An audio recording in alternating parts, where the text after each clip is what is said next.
Welcome to another video from the Mystical Convert channel.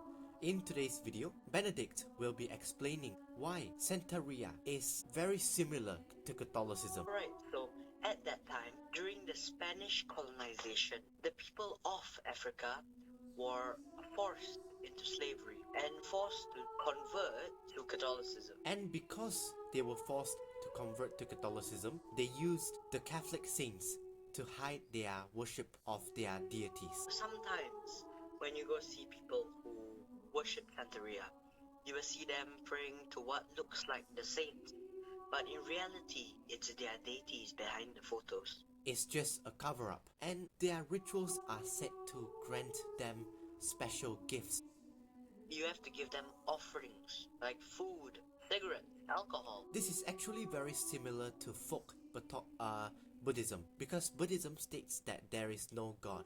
But in some culture of Buddhism, especially in Thailand, the culture there, it is very common for people to offer things to the Buddhist gods. In return, they would get special gifts or advancement in their lives.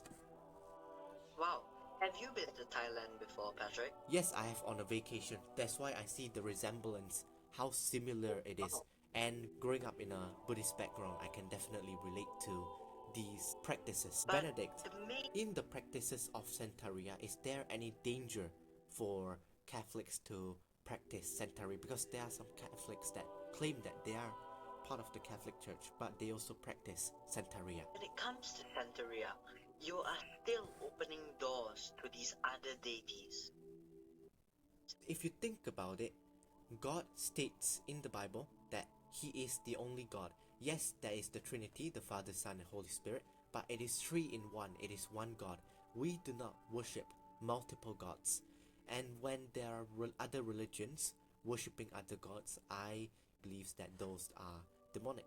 Benedict, do this Santería religion have a negative impact on some people?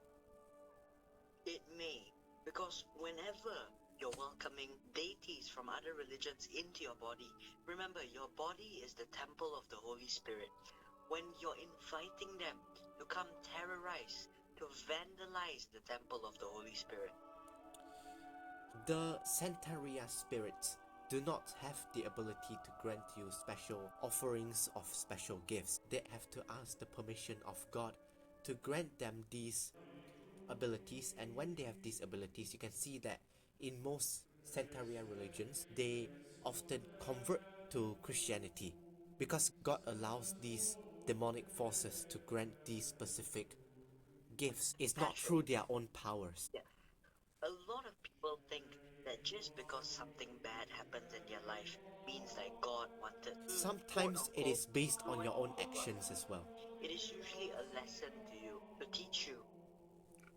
In every situation, for everything you input, there's an output. If you input positive things, you will output positive things. But if you input negative things, you will output negative things. Us Catholics, we do not believe in the concept of karma. We believe in God's divine will.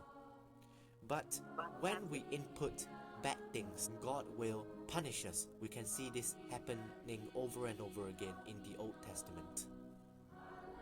Where there's good, there's bad. Where there's an input, there's an output. Growing up, I remember my father used to do deliverance. And one thing he always used to say is, where you find sugar, you find ants. I believe that these religions like Santería and other religions similar to these religions, yes, they can grant you great things in the beginning, but at the end of it, you will be alone, because these religions can isolate you. If you think about it, Christianity is the only religion that professes love, that says that we are an imperfect being and whatever we do here on earth isn't enough to get us into heaven, but it is Christ's mercy itself that grants us access into heaven, which is very different from these other religions. I'm not sure for them what is the process of them going to heaven, or if they even have a heaven. But for us as Catholics, we have the assurance that Christ gave us, that we should worship Him and that we should adore Him. Do you think that in the midst of our modern world, Santería is still growing today? I still think it is, because many people like to stick with tradition, and Santería has been around for so long, not as long as Catholicism, but it's still been around for so long. And we can see in countries like Cuba, where Santeria is still very prominent in these nations. So I think that those people who are worshipping Santeria gods, their ways are wrong and demonic, but I think that as missionaries grow in number, as we go into unmarked territory, then we will begin to convert these people, not in violence, not in war, but in peace. I hope you guys enjoyed this video talking about Santeria and why these people use the images of saints to worship their deities. If you did enjoy this video, please leave a like, comment and subscribe. Please comment your thoughts down below. Bye bye. Bye bye.